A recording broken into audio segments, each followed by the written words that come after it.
Hi hello welcome to Aadhan. నేను చైత్య. ఈరోజు నేను చేసిన ఇంటర్వ్యూ స్పైనల్ కార్డ్ ఇష్యూస్ గురించి. అసలు నెక్స్ట్ ఏ పాడ్కాస్ట్ చేద్దామా అని ఆలోచిస్తున్నప్పుడు నాకు అనిపించింది అసలు వెన్నుపూసకి సంబంధించిన ఇష్యూస్ గురించి చెప్తే ఎలా ఉంటుందా అని. ఎందుకంటే ప్రతి ఇద్దరిలో ఒక ఉమెన్ను కదిపితే తనకు లోయర్ బ్యాక్ పెయిన్ ఉందని చెప్తుంది. మెన్లో కూడా ఆల్మోస్ట్ 40% ఈ ఇష్యూస్ను ఫేస్ చేస్తున్నారు. అంతెందుకు చిన్న పిల్లల్లో కూడా ఈ ఇష్యూస్ బాగా పెరిగిపోతున్నాయి. మరి ఇంత అండర్ రేటెడ్ ఇగ్నోర్డ్ సమస్య గురించి మనం మాట్లాడుకోకపోతే ఎలా? అందుకే సీనియర్ డాక్టర్, మెడిసిన్ ఫీల్డ్లో ఆల్మోస్ట్ 16 years ఎక్స్పీరియన్స్ ఉన్నటువంటి డాక్టర్ పివి సత్యనారాయణ మూర్తి సార్తో ఈ ఇష్యూస్ గురించి మాట్లాడాను. ఈ ఇంటర్వ్యూ చాలా ఇంట్రెస్టింగ్గా ఉండబోతోంది. నిజం చెప్పండి, మీలో కూడా లోయర్ బ్యాక్ పెయిన్ ఇష్యూను ఏదో ఒక టైంలో ఎక్స్పీరియన్స్ చేసే ఉంటారు కదా. అందుకే ఈ వీడియోను కంప్లీట్గా చూడండి. అండ్ మీకు కూడా ఏమైనా డౌట్స్ ఉన్నాయి అని అంటే మా కింద కామెంట్ సెక్షన్లో కామెంట్ చేయడం మాత్రం మర్చిపోకండి. హాయ్ సార్, ఎలా ఉన్నారు?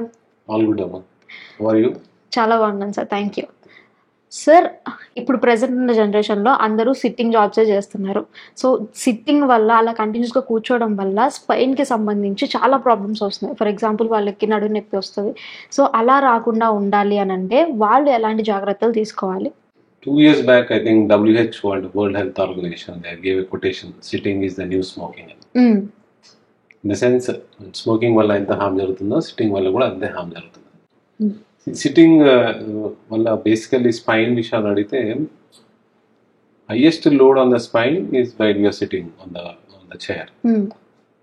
ఎందుకంటే దానివల్లే, అందుకని ఏం చెప్తామంటే, so you are suppose to sit for long time అనుకోండి office, you need to take frequent breaks. Frequent breaks అంటే every 30 minutes or 40 minutes, just get up less than a minute, stretch yourself or grab a glass of water or coffee, come and sit. And also while sitting, your chair should be very supportive. In the sense, rigid chairs, movement lane chairs కాకుండా కొంచెం lean అవ్వగలిగేటట్టు, are me chair కి lumbar supports అంటారు. అంటే నడుము చూసుకుంటే కొంత ముందు వైపు వంపు ఉంటుంది, ఇట్లా లార్డోసిస్ అంటారు దాన్ని. మెడ కూడా లార్డోసిస్ ఉంటుంది, వంపు ఉంటుంది. వీపేమో రివర్స్ షేప్ లో ఉంటుంది, అంటే డార్సల్ స్పైన్. నడుము మళ్ళీ ముందు భాగం తిరుగుతుంది. అంటే ఇప్పుడు సపోజ్ పేషెంట్ మనిషిలా ఉన్నాడు అనుకోండి, స్పైన్ ఇట్లా ఉంటుంది. సో ఎందుకంటే నడుము భాగానికి ఒక సపోర్ట్ లాగా ఇచ్చుకోవాలి, ముందు ఇట్లా బెండ్ ఇచ్చుకుని దానికి లంబార్ సపోర్ట్స్ చేయలు వేసుకుంటే far better. Also neck I mean sitting తోటి నెక్ చెప్పలేం, కానీ sitting and watching mobiles or watching TV is okay, ఎందుకంటే you are sitting seeing like this, but mobile you are seeing like this. ఇట్లా చూస్తున్నావు అంటే head weight will be almost 7 to 8 kilos. So if you are bending, your neck is at more strain, I mean ఎక్కువ loading ఉంటుంది. అప్పుడు ఏమవుతుందంటే మెడలో ఉన్న disc ఏదైతే షేప్లో ఉండాలో ఈ వెనకాలకి పాప్ అవుట్ అవుతూ ఉంటాయి. అంటే మామూలుగా షేప్ సి షేప్లో ఉండాల్సింది రివర్స్ షేప్లోకి వెళ్తుంది ఇట్లా వెళ్తే. అన్నప్పుడు డిస్క్ పాప్ అవుట్ అవుతూ ఉంటుంది. అదే if you are sitting doing that for months together or years together, definitely will have a problem. So correct sitting posture అంటే ఏం చెప్తారు sir? This nothing like that. In fact చెప్పాలంటే మీ హిప్స్ నీస్ ఒక లెవెల్లో ఉండాలి, అంటే 90 degrees షేప్లో ఉండాలి. And your back should be well supported. And don'ts ఇట్లా కాలు కింద పెట్టుకుని బాడీ కాలు పేర పెట్టుకుని వచ్చేయడం, రకరకాల పొజిషన్స్ ఉంటే not ideal for the spine or any other muscle. Basically spine అనే కాదు, మజిల్స్ ఎక్కువ లోడ్లో ఉంటాయి. సార్, చిన్నపిల్లలకి ఈ మధ్య గూన్ రావడం స్టార్ట్ అయింది because of their school bags అవ్వచ్చు, ఏదైనా అవ్వచ్చు. అసలు అట్లా గూని రావడానికి రీజన్స్ ఏంటి? ఇన్ కేస్ గూనితో కనుక పేషెంట్స్ మీ దగ్గరికి వచ్చారు అని అంటే వాళ్ళకి ఎలాంటి ట్రీట్మెంట్ ఉంటుంది? ఈ మధ్య గూన్ రావడం అంటే ఏం లేదు, ఎప్పటి నుంచో ఉంది. మేబీ అంటే వి ఆస్క్ దెమ్, ఈ స్కూల్ బ్యాగ్స్ హెవీ వెయిట్ వల్ల కొంచెం స్పైన్ అన్లోడ్ అవడం, I mean loading, different loading వల్ల కొంచెం బెండ్ రావచ్చు. కానీ అదర్వైజ్ గూని అనేది వై 1% గెట్స్ అనేది it is not established act. Establish చేయలేదు the fact. Maybe genetic things అంటారు కానీ it is not established. See గూని అనేది పిల్లల్లో బేసికలీ 2 types. ఒకటి పుట్టుకతోటి వచ్చేది. పుట్టుకతో బై బార్న్ దెర్ ఇస్ పుట్టుకతోటే మన వెన్నుపూసలో డిఫెక్ట్స్ ఉండడం వల్ల, అంటే వెన్నుపూస సరిగ్గా గ్రో కావడం వల్ల వచ్చేది. దాన్ని కంజినైటల్ స్కోలియోసిస్ అంటారు. ఓకే. కంజినైటల్ అంటే తెలుగులో వేయడం, బట్ స్కోలియోసిస్ అంటే పార్వసగుని.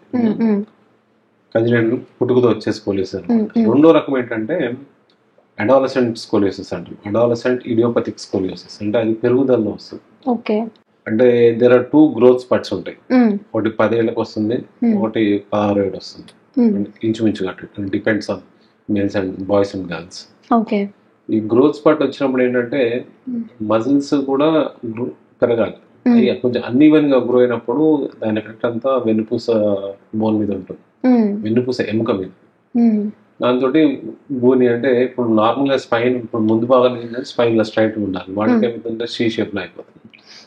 దాన్ని ఇడియోపతిక్ స్కోలియోసిస్ అంటారు. కంజినైటల్ స్కోలియోసిస్ అంటే ఏంటంటే ఇప్పుడు అదే ఇందాక చెప్పిన పుట్టుకతో వచ్చేది.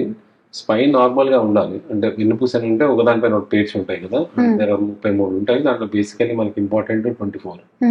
అంటే కొన్ని చివరి 9 వెన్నుపూస ఎముకలు కలిసిపోయి ఉంటాయి, అది శాక్రం అంటాం.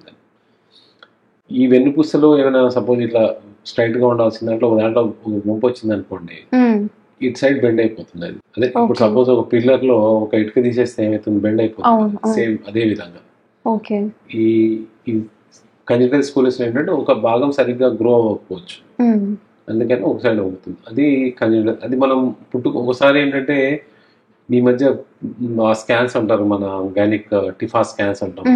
టిఫా అంటే 24 months 24 weeks కి చేస్తారు. దాంట్లోనే బయటపడిపోతాయి యాక్చువల్గా వెన్నుపూసలో ప్రాబ్లం ఉందని. Because we get them, I mean they come for and advice. TIFFA scan లో ఇది problem, shall we go head or not అని.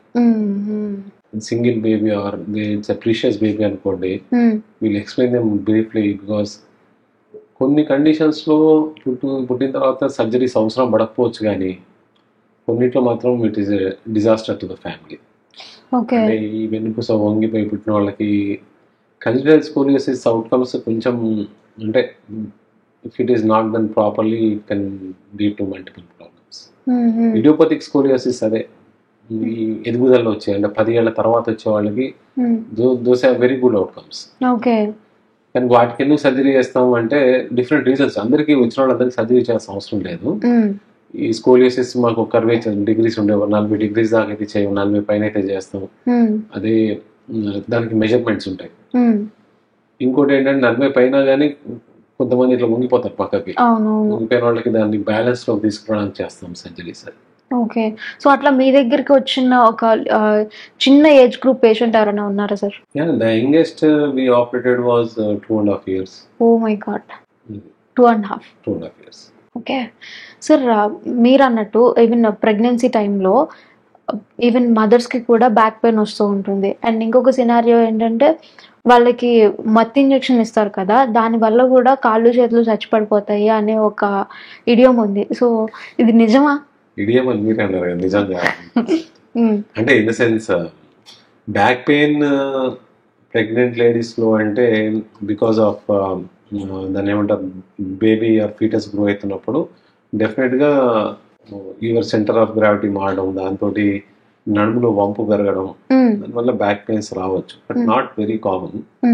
ఆల్రెడీ ఎగ్జిస్టింగ్ ప్రాబ్లం ఉన్న వాళ్ళకి మాత్రం దిస్ కెన్ అగ్రవేట్, అంటే ఈ pregnancy can aggravate the back pain. ఈ మత్తు ఇంజెక్షన్ తోటి నడుము నొప్పి రావడం అనేది అది ఒక దాన్ని ఏమంటారు జనాలు అట్లా పడిపోయింది బుర్రలో, దానివల్ల వచ్చిందని. But that is not a fact, అది వాస్తవం కాదు అసలు. ఓకే సార్, మనం నిద్రపోయేంత వరకు మనకు తెలుస్తుంది, బట్ వన్స్ పడుకున్నాము అని అంటే వింత వింత భంగిమలన్నీ వస్తాయి. So what is correct sleeping posture? Nothing like that. మీరు కరెక్ట్ భంగిమలో పడుకోలేదంటే యూ ఆటోమేటిక్లీ చేంజ్. మీ body will try to get back to normal shape. అవునా? అన్ఫార్చునేట్లీ ఒకసారి మన మెడ పొజిషన్ సరిగ్గా లేనప్పుడు నడుముతోటి పెద్ద we never heard about, patients ఎప్పుడు కంప్లైంట్ చేయరు అంటే ఈ బ్యాడ్ పోస్చర్ వల్ల బ్యాక్ పెయిన్ వచ్చిందని. బట్ బ్యాడ్ పోస్చర్ వల్ల neck pains are very common. అంటే వాళ్ళు నెక్ ఇదే పొజిషన్ లో పడుకుని సపోజ్ ఒక మనిషి ఒక రోజు బాగా ఆల్కహాల్ తాగి పడుకున్నాడు అనుకోండి, మనకి ఏమేమి తెలియదు, it be sleeping for 7 to 8 hours like that, you can be affected definitely. Okay sir, కొంతమంది బ్యాక్ పెయిన్ ఉన్న వాళ్ళు డాక్టర్స్ దగ్గరికి వెళ్తే కొంతమంది ఏమో మీరు పైన బెడ్ మీద పడుకోండి అంటారు, కొంతమంది లేదు కింద పడుకోండి అంటారు. అసలు ఎక్కడ పడుకుంటే మంచిది? కింద పడుకోవడం కాన్సెప్టే లేదండి యాక్చువల్గా. అది కూడా నడుము నొప్పి వచ్చిందంటే చాపేసుకుని పడుకోమంటారు లేదు. Actual see what ever it is, even bed should not be very soft, అంటే ఇట్లా గుంట పడకూడదు బెడ్. మామూలుగా ఐ డోంట్ సే గట్టి పడుతున్నాను కాదు, మ్యాట్రస్ విచ్ ఆర్ ఫర్మ్, ఈ స్ప్రింగ్ మ్యాట్రస్ ఇవన్నీ అంటారు కానీ those are not really advisable if you have back pain. But if you don't have you may land in back pain also. But only firm ఉండాలి, mattress is should be firm, that coir ఇవన్నీ ఉంటాయి. కానీ ఇంకా మార్కెట్లో ఇప్పుడు చూస్తారు కదా వాడు దాని ఏమంటారు నడుము నొప్పికి సంబంధించే those are all marketing gimmicks, nothing like అట్లాంటి ఇప్పటిదాకా అయితే no guidelines sir, established guidelines అయితే ఏం లేదు. ఓకే సార్, ఇప్పుడు పిఆర్పి ట్రీట్మెంట్స్ అని చెప్పి బాగా ట్రెండింగ్ లో ఉన్నాయి. నిజంగా పిఆర్పి వల్ల సర్జరీ లేకుండా అయిపోతుందా? పిఆర్పి అనేది కొత్త కాన్సెప్ట్ కాదండి, చాలా పాత concept. Okay, but it is being misused like crazy. I mean పిఆర్పిస్ for tendons అంటే మజిల్ ఎండింగ్స్ లో వచ్చే problems like tennis elbows, shoulder problems కి, కింద ప్లాంటర్ ఫేషియటిస్ అంటే పొద్దున్న చాలా మడిమ నొప్పులు ఉంటాయి కదా, వాళ్ళకి ఎప్పటి నుంచో ఇస్తున్నారు, they are very effective. But ఇప్పుడు దాని ఎక్స్టెండెడ్ ఇండికేషన్స్ అయిపోయినాయి. It is one of the biggest medical scam going around.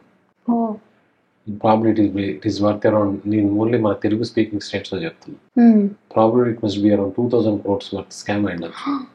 2000 కోట్లు మీకు తెలియదు. ఇప్పుడు స్పైన్ లో అంటే నేను బేసికల్ ఏమంటే స్పైన్ సర్జరీ కాబట్టి, but orthopaedics is my birth కాబట్టి చెప్తాను. స్పైన్ లో కూడా వెన్నుపూస నరము బాగా దాన్ని ఏమంటే ఒత్తిడి గురవుతూ ఉంటుంది, అంటే దాన్ని లంబార్ కెనాల్ స్టెనోసిస్ అంటాం. అంటే నడుములో వెన్నుపూస వెళ్ళడానికి ఒక సైజ్ ఉంటుంది, ఒక 10 mm to 15 mm డయామీటర్ లో ఉంటుంది. అది 1 mm 2 mm కూడా వీళ్ళు ఇంజెక్షన్ ఇస్తున్నారు. అంటే అదర్ థింగ్ ఏంటంటే మోస్ట్ కామన్ ఇప్పుడు మోకాళ్ళ కీళ్ళ నీ జాయింట్స్ గ్రేడ్ 4 పక్కకి వెళ్ళిపోయిన మోకాళ్ళని కూడా జాయింట్స్ ఇంజెక్షన్స్ ఇచ్చి సెట్ చేస్తామంటున్నారు. You know what is the cost of the injection? Not single sitting, they do 6 to 7 sitting or 8 sittings. Each sitting will cost you around 35,000. Sorry, overall చూసుకుంటే మనకు 2.5 లక్షల దాకా ఖర్చు అవుతుంది. సపోజ్ నేను ఒక చిన్న ఎగ్జాంపుల్ చెప్తాను. Suppose you are well learned lady, మీరు fail into the trap, or మీరంటే మీ ఏజ్ కదా, సపోజ్ మీ అమ్మగారినో మీ బంధువులు ఎవరినో తీసుకెళ్ళారు అనుకుందాం, ఇంజెక్షన్ ఇప్పిస్తావు, నీకు తెలుసు అది పని చేయలేదని, పని చేయదు 100%. నువ్వు ఎవరికైనా చెప్తావు అని ఇంజెక్షన్ ఇప్పించుకున్నాను, ఎందుకు చెప్పుకో, వాళ్ళు నవ్వుతారని, అరే ఇప్పించేదాన్ని, నీకు చదువుకోలేదా నువ్వు ఇప్పించుకున్నావు. This is how they are getting in to the market. అంటే దిస్ మై పర్సనల్ ఒపీనియన్. ఇప్పుడు నేను ఇంజెక్షన్ తీపించుకున్నాను అనుకోండి, నేను సిగ్గుపడతాను నేను చెప్పుకోవడానికి. అంటే 100% దగ్గర లేదు, నాకు 2.5 లక్షలు ఏదో ఖర్చు, ఎవరైనా చెప్తే నా ఫ్రెండ్కి చెప్తే నవ్వుతాడని నేను చెప్పుకోను. అంతేగాని వాళ్ళు మా దగ్గరకు వస్తారు, సార్ అయిపోయినాయి సార్ ఇంజక్షన్ అని. ఎన్ని అంటే 5 3 ఇంజక్షన్ అర్థం అయిపోయింది సార్, 4 ఇంజక్షన్ అర్థం అయిపోయింది. మరి నువ్వు ఎవరికైనా చెప్పేది పని చేయట్లేదు చెప్పుకోలేదు సార్ అని. ఎందుకు చెప్పుకోవాలంటే I know why they did it, because the people will laugh at you. As simple as that. So this is how they are marketing themselves. But దీంట్లో they are not getting any bad mouthing లేదు. అందరూ చూసి వెళ్ళడం అంటే Udupi hotel ఒకసారి వెళ్తే ఇంకోసారి అన్నట్టు, మళ్ళీ పోయినట్టు మళ్ళీ వెళ్ళండి 100%. We have so many complaints. And frankly speaking that there was a complaint on these PRP injections in Telangana Medical Council. ఇప్పుడు నడుస్తుంది. Telangana state medical council has took it up. Sir, మసాజ్లు చేయించుకుంటారు, నెక్ మసాజ్ ముఖ్యంగా చేయించుకున్నప్పుడు వాళ్ళు excessive గా force పెట్టినప్పుడు neck muscles కానీ లేకపోతే ఇక్కడ ఈ పార్ట్ లో ఏమైనా డ్యామేజ్ అయ్యే ఛాన్సెస్ ఉంటాయా? I know one boy 13 years or 14 years. ఈ మన హెయిర్ సెలూన్ లో మసాజ్ చేస్తారు. మసాజ్ చేస్తుంటే అబ్బాయికి C1 C2 అంటే టాప్ మోస్ట్ జాయింట్ డిస్లోకేట్ అయింది. వాళ్ళు ఇట్లా తిప్పుతారు కదా, లక్కీలీ వాడు ఓన్లీ పెయిన్ తోటి, అబ్బాయి ఓన్లీ పెయిన్ తోటి వచ్చాడు. Otherwise it can be a disaster that he may become, దాన్ని ఏమంటారు, కంప్లీట్ వీక్నెస్, కాళ్ళలో చేతుల్లో వీక్నెస్ వచ్చే అవకాశం కూడా ఉంటుంది. Not at all right. అందుకని ఎప్పుడైనా సెల్ఫ్ చేసినా చేయించుకోవద్దు. Don't get all that stuff. I mean it is our calm, మన స్వభావం, మనిషి స్వభావం ఏంటంటే doctor is a bad person, or good person. అవును. సో వాడు ఏం చెప్పినా నమ్ముతారు, నేను చెప్తే నమ్మరు. I don't know why we lose that credibility or personal touch పోవడం నాకు ఇది. సార్ ఇప్పుడు ఆడవాళ్ళందరికీ fashion high heels, pointed heels అని ఇంతింత ఉంటున్నాయి, చాలా ఎక్కువ ఉంటున్నాయి. దానివల్ల మన స్పైన్ మీద ఎలాంటి ఎఫెక్ట్ ఉంటుంది? Two things. ఒకటి హై హీల్స్ అంటే వెరీ హై అన్నమాట. డెఫినెట్ గా నువ్వు ఇట్లా నుంచుంటున్నావు అంటే నువ్వు ఇలా నుంచుంటున్నావు అన్నట్టు, అంతే కదా. మామూలుగా ఒక మనిషి హీల్ ఇట్లా ల్యాండ్ అవుతుంది, కానీ నువ్వు ఇట్లా నుంచుంటున్నావు. ఇట్లా నుంచుంటే డెఫినెట్ గా స్పైన్ కర్వేచర్ మీద అంతా ఎఫెక్ట్ పడుతుంది. But you cannot stand long time for that. వాళ్ళు వేసుకున్న ఒక అరగంట గంట వేసుకుని తీసేస్తారులేండి. But biggest problem is not about high, biggest thing is about flats. అవునా? ఫ్లాట్స్ అంటే సన్నగా ఉంటాయి, టక టక అన్నిటికన్నా. ఈ హై హీల్స్ అంటే they cannot be there for long time. వాళ్ళు వేసుకున్నప్పుడు చాలా తక్కువ మంది, not even 1% of them. But flats చూడండి, అట్లీస్ట్ 20-30% పీపుల్ యూస్ ఫ్లాట్స్. పొడుగున్నాను లేకపోతే ఈ ఫ్లాట్స్ లో ఏంటంటే దే ఆర్ వెరీ దాని ఫ్యాషనబుల్ గా ఉంటాయి. ఎందుకంటే ఇప్పుడు పెళ్లిళ్ళకు వాటికి వెళ్ళినప్పుడు చూడడానికి బాగుంటుంది, but they are not good for your heel. Spine I don't say much, but heel కి నీస్ కి మాత్రం డెఫినెట్ గా bad. So never use flats, always use a little bit of heel. 1 inch heel is always ideal. మీ heel ఏంటంటే ఒక టెండో ఎక్లిస్ అనే muscle ఉంటుంది, ఆ మజిల్ ని మంచి షేప్ లో పెడుతుంది కొంచెం హీల్ వేసుకుంటే. ఫ్లాట్స్ వేసుకుంటే అది బాగా టైట్ గా ఉంటుంది, దాని టెన్షన్ ఎక్కువ ఉంటుంది. హీల్ వేసుకుంటే టెన్షన్, హీల్ వేసుకునే కూడా కొంచెం మెత్తగా definitely footwear should always be soft. Not only girls, మగవాళ్ళలో కూడా చెప్తాను నేను చాలా మందికి. లోఫర్స్ అంటారు, లోఫర్స్ అంటే ఫ్లాట్ బూట్స్ ఉంటాయి, అవి వేసుకోవద్దు ఎక్కువ. వేసుకున్న మీరు ఒక 10 నిమిషాలకు అరగంటకో లేకపోతే మీరు నడవట్లేదు వేసుకోవచ్చు, కానీ you are suppose to walk a mile or kilometre కూడా డోంట్ యూస్. ఓకే. సో అలానే షూస్ విషయానికి వస్తే ఎలాంటి షూస్ యూస్ చేయాలి? వాట్ ఇట్స్ హీల్ ఉండాలి ఖచ్చితంగా హీల్ ఉండాలి, heel and soft. Okay sir, smoking and alcohol బాగా విపరీతంగా ఇప్పుడు యంగ్స్టర్స్ అందరు దానికి అలవాటు పడ్డారు. దానివల్ల స్పైన్ మీద ఇంపాక్ట్ ఎలా ఉంటుంది? Smoking it's documented evidence that smoking తోటి మన డిస్క్ డిసీజ్ అంటాం. డిస్క్ అంటే వెన్నుపూస మధ్యలో ఉండే పదార్థం ఉంటుంది కదా, దాని అరుగుదల వచ్చేస్తుంది కొందరికి. ఎందుకంటే డిస్క్ న్యూట్రిషన్ డైరెక్ట్ గా ఈ బోన్స్ నుంచే వస్తుంది. బోన్స్ నుంచి ఇప్పుడు డిస్క్ అనేది 2 ఎముకల మధ్యలో ఉండే పదార్థం. అది ఒక సాఫ్ట్ కుషన్ లా ఉంటుంది. It is not soft, it's a firm cushion. ఈ డిస్క్ కి సప్లై ఈ బోన్ నుంచి వస్తున్నట్టు. వాటికి చిన్న చిన్న బ్లడ్ వెజల్స్ అంటే very very minute blood vessels ఉంటాయి. స్మోకింగ్ విల్ క్లోజ్ అయిపోతుంది వాటితో, అంటే దాన్ని మూతపడిపోతాయి. అందుకని డిస్క్ డిజనరేషన్స్ కామన్. ఆల్కహాల్ అంటారా ఓవరాల్ హెల్త్ మంచిది కాదు, కానీ నాట్ ఎస్టాబ్లిష్డ్ హౌ స్పైన్ కానీ ఎట్లా దానివల్ల ఇబ్బంది పడుతుంది అది. But either way smoking and alcohol వల్ల బోన్ క్వాలిటీ అయితే తగ్గుతుంది. బోన్ క్వాలిటీ అంటే ఆస్టోపోరోసిస్, బోన్ మెత్తబడిపోవడం అనేది very common.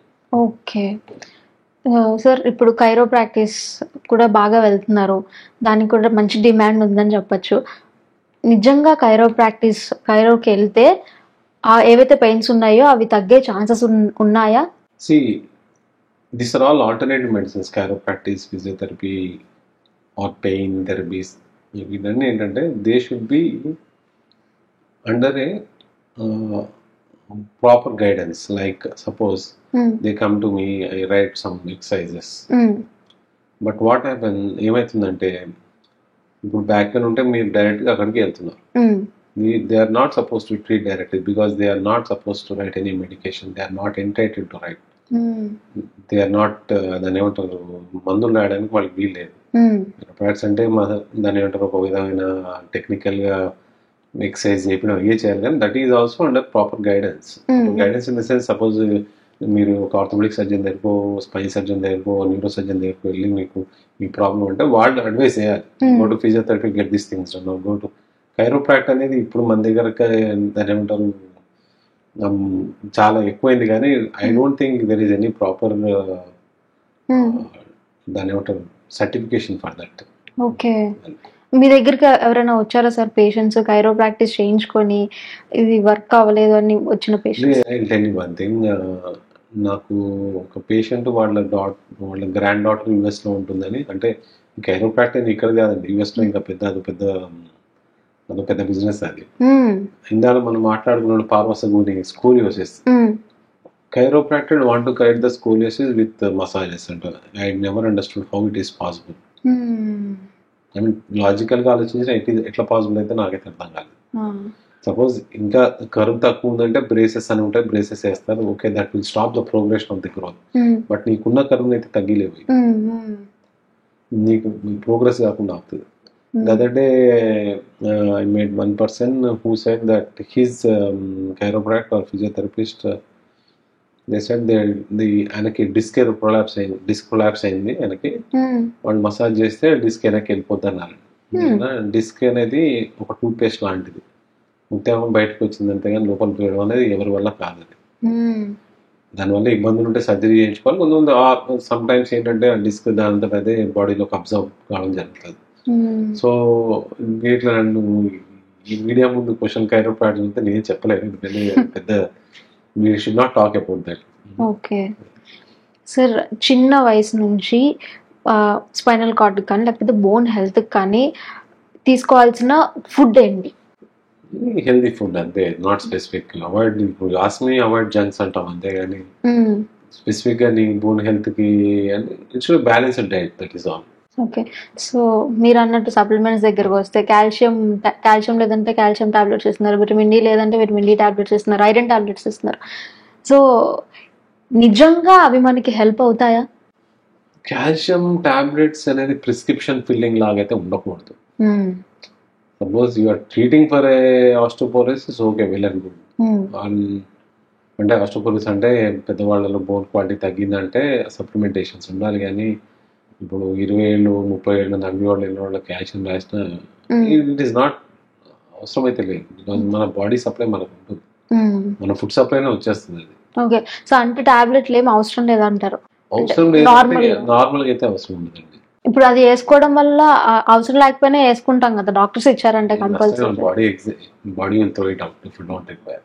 Okay sir, spine కి టీబీ కూడా వస్తుంది. సో అసలు స్పైనల్ టీబీ రావడానికి రీజన్స్ ఏంటి sir? Spinal TB most common గా బాడీలో వచ్చేది ఫస్ట్ ఛాతికి అంటే లంగ్స్ కి, నెక్స్ట్ కామన్ బోన్. ఓకే. ఆ బోన్ లో మోస్ట్ కామన్ గా వచ్చేది వెన్నుపూసకి. వెన్నుపూసకి ఎందుకు వస్తుంది అంటే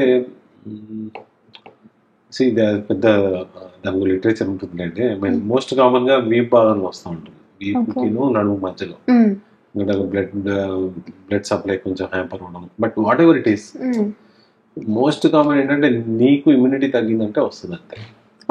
well immune, it is good. మేము కామన్ గా చూసేది ఏంటంటే పీపుల్ వాళ్ళు వెయిట్ లాస్ ప్రోగ్రామ్స్ కి వెళ్ళడం, వాళ్ళు గట్టిగా డైటింగ్ చేయడం, వాళ్ళ దాని ఉంటారు ఇమ్యూనిటీ తగ్గిపోతుందంటే ఇంకా స్టార్ట్ అవుతుంది. ఓకే. సో ఇట్లా ఒక ఫ్యామిలీలో ఒక మనిషికి స్పైనల్ టీబీ ఉంది అని అంటే అది మిగతా ఫ్యామిలీ మెంబర్స్ లో కూడా వచ్చే ఛాన్స్ ఉంటుందా సార్? No, very unlikely. అవునా? ఓకే. వాళ్ళ ఇమ్యూనిటీ కూడా తగ్గితే రావచ్చు కానీ otherwise it cannot spread from one to one. Okay. So ఖచ్చితంగా స్పైనల్ టీబీ వస్తే ఖచ్చితంగా వాళ్ళకి సర్జరీ చేయాల్సిందేనా? నాట్ రియల్లీ, ప్రతిసారి అవసరం ఉండదు. టీబీ వల్ల మనకి బ్యాక్ పెయిన్ ఎక్కువ ఉంది, కదలలేకపోతున్నాం, దానివల్ల ఏంటంటే ఇప్పుడు వెన్నుపూస ఎముక మధ్యలో వెన్నుపూస నరం వెళ్తా ఉంటుంది. ఓకే.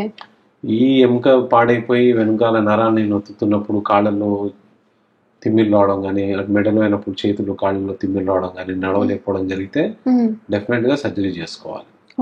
అదర్వైజ్ మీరు ఓన్లీ పెయిన్ తోటి వచ్చారు, సివియర్ పెయిన్ ఉంటుంది. TB is very very any infection very very painful condition. వచ్చినప్పుడు ఏంటంటే మనం ఇనిషియల్ స్టేజెస్ లో ఏం బోన్ పెద్దగా డ్యామేజ్ కాలేదు అనుకోండి, యూజువల్ ఏం చేస్తామంటే వీల్ టేక్ ఏ బయాప్సీ అంటాం, దాన్ని బోన్ని బయాప్సీ చేసుకుని దాని ద్వారా అది టీబీయా కాదా నిర్ధారణ చేసుకుని దాని ద్వారా టాబ్లెట్స్ ఇవ్వాలి. But always 95% of the times it should be మనం డయాగ్నోసిస్ ని కన్ఫర్మ్ చేసుకోవాలి. అంతేగాని టీబీ మందులు ఇప్పుడు మేము చూస్తూ ఉంటాం చాలా మంది ఇప్పుడు అంటే నేను పెరిఫరీస్ అని చెప్పని ఈవెన్ హైదరాబాద్ కానీ సిటీస్లో కానీ కూడా టీబీ అని రాగానే మందు రాదు. అంటే చూడగానే టీబీ అని ఎస్టాబ్లిష్ చేసుకుని మందు రాదు. కానీ 20% it may not be TB, it can be any other thing. And tablets చూడండి, టీబీ మందులు అనేవి బాడీ వెయిట్కి అడ్జస్ట్ చేసి ఇవ్వాలి. అందరికి ఒకటే రకం ఇవ్వకూడదు. ఓకే. బాడీ వెయిట్ 50, 60, 70, 80 బట్టి కూడా డిసైడ్ అవుతూ ఉంటుంది. మీరు 50 ఓడికి అదే టాబ్లెట్ ఇచ్చి 100 ఓడికి అదే టాబ్లెట్ ఇచ్చారంటే టీబీ తగ్గడం కాదు కానీ దానికి రెసిస్టెన్స్ తయారవుతుంది. So it should be very careful while taking treating that. So ఇప్పుడు నా దగ్గర నిజంగా వాస్తవంగా పేషెంట్ డయాగ్నోస్ చేసిన టీబీ అంటే మా ఫిజిషియన్ పంపిస్తాను, మీ డ్రగ్స్ డోస్ అడ్జస్ట్ చేస్తాయండి. ఓకే. ఎందుకంటే అది మా పర్వ్యూ అంటే చేస్తాం కానీ but better in their hands అనిపిస్తుంది. సార్ ఈ స్పైనల్ టీబీకి వచ్చేటప్పటికి పెయిన్ నార్మల్ పెయినా, అంటే మనకు వచ్చేది నార్మల్ బ్యాక్ పెయినా, లేదు లోపల ఇంకేదో జరుగుతుంది అని ఎలా, దానికి ఏమైనా డిఫరెన్షియేట్ చేయడానికి ఏమైనా సైన్స్ ఉంటాయా సార్? టీబీ పెయిన్ కానీ infection pain is very very painful అండి. మీరు కదిలినప్పుడు మెదిలినప్పుడు నొప్పి వస్తూనే ఉంటుంది. అండ్ అందరికీ అంత సివియర్ పెయిన్ ఉండాల్సిన అవసరం లేదు. And pain is never normal, pain is always abnormal. అంటే abnormal in the sense muscle pains అంటే వీ విల్ అండర్స్టాండ్, ఒక స్ట్రెయిన్ చేసినప్పుడు రావచ్చు. బట్ కంటిన్యూస్గా 2వ రోజు 3వ రోజు 4వ రోజు పెయిన్ ఉందంటే you should evaluate it. Okay sir. కొన్నిసార్లు మనం కూర్చున్నప్పుడే సడన్గా ఈ పార్ట్లో మనకి నొప్పి వస్తూ ఉంటుంది, సడన్గా స్టార్ట్ అవుతుంది, ఎందుకు స్టార్ట్ అవుతుందో కూడా తెలియదు, but that continuous for a day. అలాంటప్పుడు అది తగ్గడానికి మనం ఏం చేయాలి, అసలు అలా ఎందుకు వస్తుంది? ఫస్ట్ మజిల్ పెయిన్ మోస్ట్గా మనకి ఈ ప్రాబ్లం వచ్చిందంటే ఇక షోల్డర్ పెయిన్ ఉండాలి, లేకపోతే నెక్, మెడలో దాన్ని ఏమంటారు డిస్క్ నరాలు వచ్చినప్పుడు usually neck pain, shoulder pain, upper back pain, చేతుల్లో నొప్పి రావడం జరుగుతూ ఉంటుంది. It is very common in seen nowadays. I don't know why, but probably because of ఇందాక మనం డిస్కస్ చేసుకున్నప్పుడు the way we are looking at the screen మొబైల్లోకి మనం దాన్ని తొంగి చూస్తూ ఉంటాం కదా దాంట్లో. సో అప్పుడు చాలా లోడ్ పడుతుంది నెక్ మీద. చెప్పారు కదా, head weight is 8 kilos, 7-8 kilos. నువ్వు బెండ్ చేసినప్పుడు ఆల్మోస్ట్ యాంగిలేషన్ చూసుకుంటే 22 kilos వెయిట్ అంటారు దాన్ని, అంత వేసుకోవచ్చు వెయిట్. ఓకే సార్, మీ 16 years ఆఫ్ ఎక్స్పీరియన్స్లో మీరు చూసిన ఒక వర్స్ట్ కేస్ సినారియో ఏమైనా ఉందా?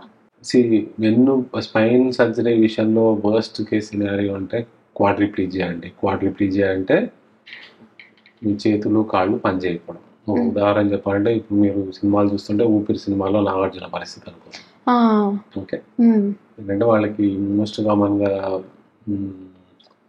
ఈ కార్డ్ ఇంజరీస్, సర్వైకల్ స్పైన్లో అంటే మెడ భాగంలో యాక్సిడెంట్ అయ్యి వెన్నుపూస నరానికి దెబ్బ తగలడం, కట్టడం ఉన్నప్పుడు అది దుర్భరమైన జీవితం. అంటే తప్పేం లేదు. నేను అన్నిటికన్నా బాధాకరమైన విషయం ఏంటంటే వాళ్ళ లైఫ్ మీద వాళ్ళ తీసుకొచ్చి అది చచ్చిపోదాం అనుకున్నా కానీ, అంటే సూసైడ్ చేసుకుందాం అనుకున్నా కానీ చేసుకోలేరు. ఎందుకంటే వాళ్ళ చేతులు పనిచేయవు, చేతులు కూడా పనిచేయవు, కాళ్ళు ఒకటే కాదు. సార్, బ్యాక్ పెయిన్ రాకుండా ప్రివెంట్ చేయాలి అని అంటే ఏం చేయాలి? ఏం చేయలేదు. అంటే you are standing, erect posture itself నీకు బ్యాక్ పెయిన్ రావడానికి కారణం. ఇప్పుడు ఇట్లా క్వాడ్రిపుల్స్ అంటే ఇట్లా జంతువులకు రాదు బ్యాక్ పెయిన్, మనుషులకే వస్తుంది. ఇంకా మనం నుంచున్నామంటే ఇట్లా నుంచున్నామంటే ఈ బోన్ హెల్ప్ చేయట్లేదు మనం నుంచోడానికి. వాళ్ళు మజిల్స్ మనం నుంచోబెట్టి. Okay, so at one point of time you will have back pain. But to prevent it అంటే ప్రాపర్ ఎక్సర్సైజెస్, చెప్పినట్టు చైర్లో ఇష్టం వచ్చినప్పుడు కూర్చోకుండా, గంటల తరబడి కూర్చోకుండా, and do little bit of back exercise, Surya namaskaras, very good actual for back. Okay, but it is not under your control. కొంతమంది సార్ నేను ఇంట్లో ఏం చేయాలైనా నాకు వచ్చిందంటే, అది పొలంలో పని చేసుకునేవాడికి రాకపోవచ్చు, దాన్ని ఏమంటారు ఏం పని చేయని కూడా ఎవరికైనా రావచ్చు, ఎవరికైనా రాకపోవచ్చు. It is not under your control. ఇదేది ఇట్లా చెప్తున్నాడు, ఇది వాస్తవం. నాకు ఎందుకు వచ్చింది బ్యాక్ పెయిన్ అంటే I don't have an answer.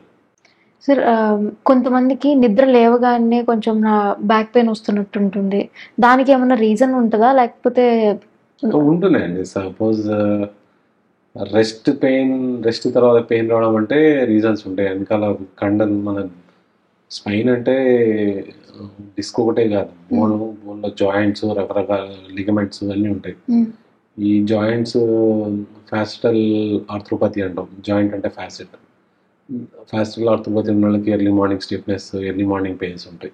Okay. So అంటే దానివల్ల ఏమన్నా ఫ్యూచర్లో కాంప్లికేషన్స్ వచ్చే ఛాన్సెస్ ఉంటాయా? ఐ మీన్ ఇట్లా టైం బౌండ్ అంటే ఏముండవు, ఎవరికి ఎట్లా బిహేవ్ చేస్తారో వీ కెనాట్ సే.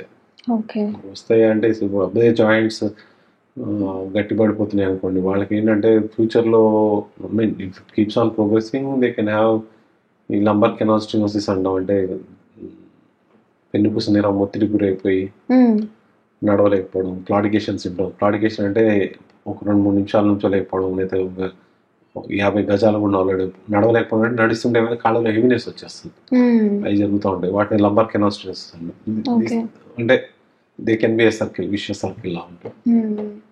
సార్ కొంతమంది ఏమో ఎక్సర్సైజ్ చేస్తే బోన్ మంచిగా బాగుంటుంది, హెల్దీగా ఉంటుంది అని అంటారు. బట్ పాత రోజుల్లో ఏం చెప్పేవాళ్ళంటే ఇంట్లో ఏమన్నా నొప్పి వచ్చింది అని అంటే నొప్పి రాకుండా ఉండాలి అని అన్నా రెస్ట్ తీసుకోవాలి అని అంటారు. సో ఇట్లా మనం పని చేయడం కరెక్టా, రెస్ట్ తీసుకోవడం కరెక్టా? నొప్పి రాకుండా ఉండడానికి రెస్ట్ తీసుకోవడం అనేది, అంటే నొప్పి వచ్చినప్పుడు రెస్ట్ తీసుకుంటే ఓకే, నొప్పి రాకుండా రెస్ట్ తీసుకుంటే 100% నొప్పి వస్తుంది. అంటే ఇఫ్ లైంగ్ డౌన్ అని బెడ్ నేనేం పని చేయను, నేను ఇంట్లో ఉంటా అంటే నువ్వు పడుకుని ఉంటే డెఫినెట్గా నీకు బోన్ డెఫినెట్ గా వీక్ అయిపోద్ది. నీ బోన్ కి నీ బోన్ కి స్ట్రెంగ్త్ మజిల్. నువ్వు ఏం పని చేయని ఇంట్లో కూర్చుంటారంటే మజిల్ డ్యామేజ్ అవుతుంది. దాన్ని మజిల్ డ్యామేజ్ సార్కోపీనియా అంటాం. అదే బోన్ అరుగు అంటే ఆస్టోపీనియా అంటాం. రెండు జరుగుతాయి. So there is nothing like rest, move on. ఎందుకంటే నేను స్పైన్ సర్జరీ చేసిన మా కాన్సెప్ట్ ఆఫ్ బెడ్ రెస్టే లేదు మాకు. సర్జరీ చేస్తే 99% ఆఫ్ ద పేషెంట్ ని మధ్యాహ్నం సాయంత్రం నడిపించేస్తాం. సాయంత్రాన్ని నడిపియాలి. ఇప్పుడు రేపు నడిపిస్తే ఏంటి, ఈ రోజు నడిపిస్తే ఏంటి, ఏం తేడా ఉంటుంది సార్? అప్పుడే కదా సర్జరీ చేస్తారు. బట్ వెంటనే వాళ్ళని నడిపిస్తే ఆ బరువు అనేది పడదా స్పైన్ మీద? రేపైనా పడుతుంది కదా, రేపైనా పడాల్సిందే. ఒక రోజులో బరువు తేడా అయితే రావు కదా. Give some good confidence to that. అంటే నువ్వు అదే పడుకుని పెడితే they lose that confidence. Better than walking pre operative let them walk.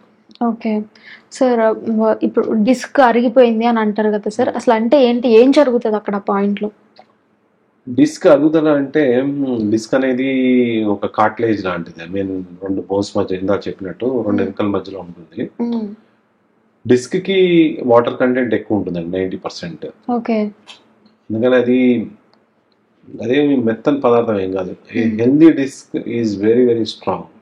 అంటే రాయిలా గట్టిగా ఉంటుందని కాదు, బట్ సపోజ్ వాస్తవంగా ఇప్పుడు హెల్దీగా ఉంది డిస్క్ అంటే మీరు దాన్ని పంచర్ చేయాలంటే పంచర్ చేయలేరు. పంచర్ అంటే కత్తి పెట్టి దాన్ని కట్ చేయాలంటే ఈజీ కట్ కాదు, రిక్వైర్ లాట్ ఆఫ్ ఫోర్స్.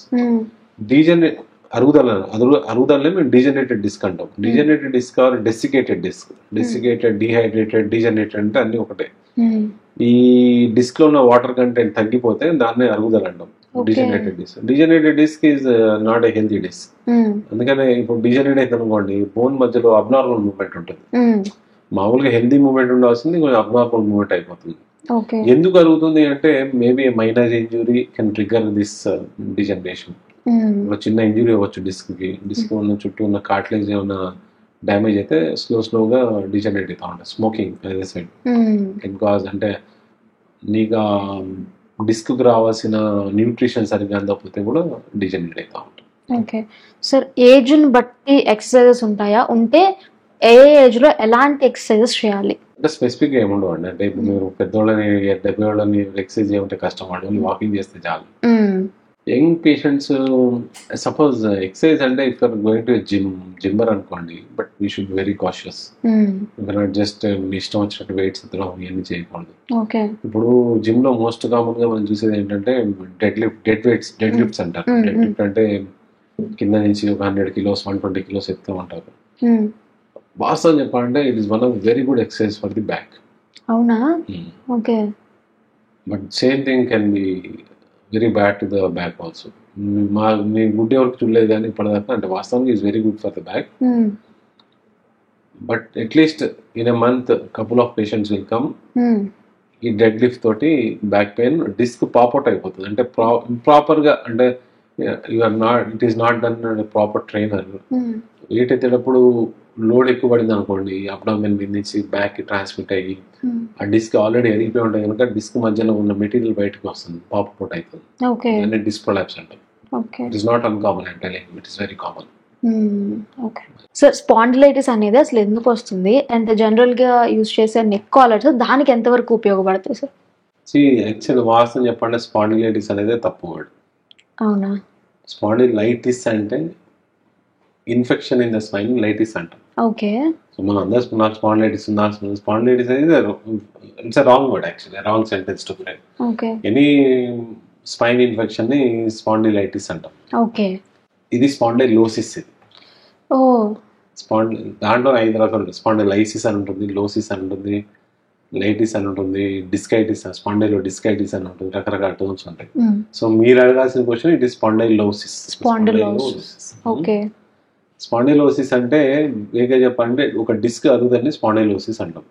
మీరు నెక్ అని అడిగారంటే చాలా మంది కూడా నెక్దే స్పాండిలోసిస్ అంటాం. నెక్ అనే కాదు, ఇప్పుడు స్పాండిలోసిస్ ని నెక్ లో ఉంటే సర్వికల్ స్పాండిలోసిస్ అంటాం. అదే నడుములో డిస్క్ అరిగిపోయిన వాళ్ళని లంబార్ స్పాండిలోసిస్ అంటాం.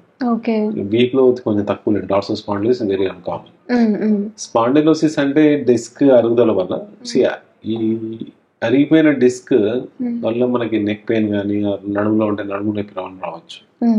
కానీ అరిగిపోయిన డిస్క్ ఇంకా ఫర్దర్ గా ప్రోగ్రెస్ అయ్యి ప్రొలాప్స్ అయితే దాన్ని మనకి చేతుల్లో నొప్పి రావడం, దాన్ని బ్రికాలజీ అంటాం. అదే కాళ్ళు రావాలంటే దాన్ని సయాటికా అంటాం. సయాటికా అంటే కాళ్ళు లాగడం అంతే, అదేం జబ్బు కాదు, అది ఒక సిమ్టమ్. సయాటికా అనేది సిమ్టమే, జబ్బు కాదు. ఇప్పుడు ఈ స్పాండిలోసిస్ కంటే ఇనిషియల్ డేస్ ఆఫ్ స్పాండిలోసిస్ ఉంటే ఇట్స్ ఓన్లీ మెడికల్ మేనేజ్మెంట్ అండి.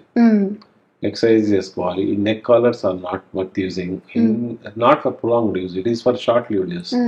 సపోజ్ సివియర్ స్పాజం అంటే మెడ పట్టేసింది అన్నప్పుడు మన నెక్ సపోర్ట్ ఇస్తే బాగానే ఉంటుంది, అంటే కండరాలు సెట్ అయ్యేదాకా.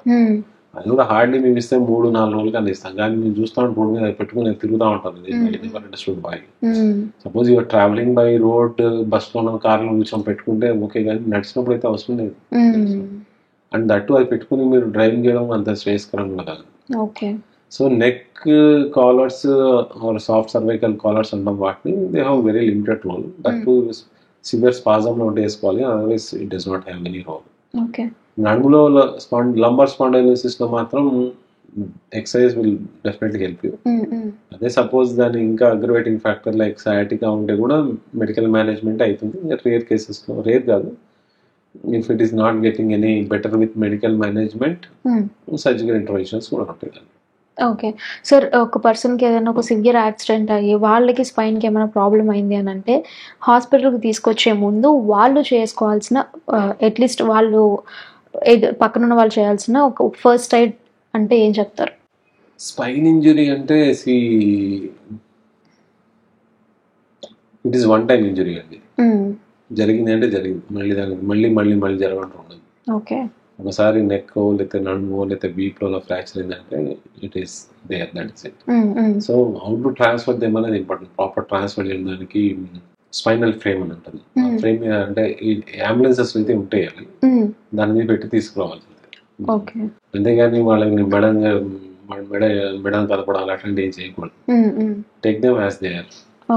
ఓకే సార్, మీరు ఒక సజెషన్ కానీ ఒక అడ్వైస్ కానీ ఇవ్వాలి అని అంటే ఏమి ఇస్తారు? దేని గురించి? స్పైన్ హెల్త్ గురించి. Spine health, don't SIT for prolonged hours. 30 minutes 40 minutes break తీసుకోండి.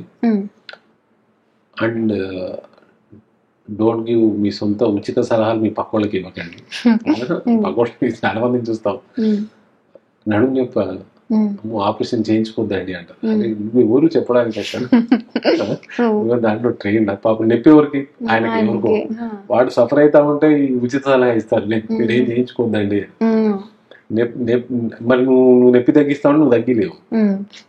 It's not that I mean అంటే మీరు అడిగారు కాబట్టి చెప్తున్నా, కానీ spine surgery is like any other surgery. But చాలా మంది భయపడతారు సార్ స్పైన్ అంటే. మీరు అన్నారు కదా 16 years of experience. I am doing only spine surgery for the past 15 years or 16 years. It is true. If you are well trained, you will have a good result. అంటే వచ్చిన ప్రతి దానికి surgery కూడా చేయకూడదు. అంటే చేయకూడదు అంటే అవసరం ఉంటేనే చేసుకోవాలి సర్జరీ. అవసరం లేకుండా అవసరం లేకుండా చేయడం అంటే you should be very very అన్నిటికన్నా biggest challenge in spine surgery is decision, not the surgery. Surgery ఏముందంటే నువ్వు ఒక 5 ఏళ్ళు ట్రైన్ అయితే నువ్వు కూడా చేస్తావు బాగానే, అదే నీకు పుట్టుకతో వచ్చినది ఏం కాదు, ఎంతో పెట్టిన విద్య అట్లేం లేదు. It all comes with training. But decision whether to do or not అనేది చాలా ఇంపార్టెంట్ స్పైన్ లో. టేక్ సపోజ్ ఒకటే పేషెంట్కి ఒక ముగ్గురు పేషెంట్కి సేమ్ డిసీజ్ ఉండొచ్చు, డిస్క్ డిస్క్ డిస్క్ డిస్క్ ముగ్గురికి ఒకటే విధంగా జరగదు, కానీ ముగ్గురికి వేరువేరుగా ఉంటుంది ట్రీట్మెంట్. ఓకే, ఆపరేషన్ చేస్తాం, ఒకళ్ళకి ఆపరేషన్ చేయం, ఒకరికి డిస్క్ ఆపరేషన్ చేస్తాం, ఒకరికి ఏమో స్క్రూస్ వేసి ఫిక్స్ చేస్తాం. డిపెండ్స్ ఎవరికి ఏది చేయాలనేది ఇంపార్టెంట్. అది బుక్స్ లో ఉంటుంది, బట్ ఎక్స్పీరియన్స్ తో కూడా ఉంటుంది. ఎక్స్పీరియన్స్ అంటే not like that, you should understand spine అంతే. Spine is like biomechanics, mathematics అనొచ్చు. అంటే you should know about it. అందరికీ ఒకటే విధంగా ఉండకూడదు ట్రీట్మెంట్. అందుకని చెప్తా, it is no readymade treatment for spine, it is all tailor made. అందుకని ఒక్కొక్కరికి సేమ్ ప్రాబ్లమ్ కి డిఫరెంట్ ఆప్షన్స్ ఉంటాయి. That should very clear based on the patient, based on MRI report చూసో లేదా ఎంఆర్ఐ ఫీలింగ్ చూసో treatment ఇవ్వకూడదు. నువ్వు patient చూడాల్సిందే. మీరు అడిగారు నా గుడ్ సజెషన్ అంటే డోంట్ గివ్ ఉచిత సలహా అయితే ఇవ్వకండి. చాలా మంది నేను చూస్తాను కదా, మా ఇంటి పక్క వాళ్ళు వద్దన్నారు. అరే మీ ఇంటి పక్క ఎవడా డిసైడ్ చేయడానికి నీ పేరుకి, దీని ఎంపిక నువ్వే బాధ్యుడు. ఇంటి పక్క ఇంటి ముందు డిసైడ్ చేస్తాడా? అవును అవును, true. Okay sir, thank you so much for giving lot of information to us. And చాలా బాగా చెప్పారు sir. And thank you for giving your time also. Thank you. Lights.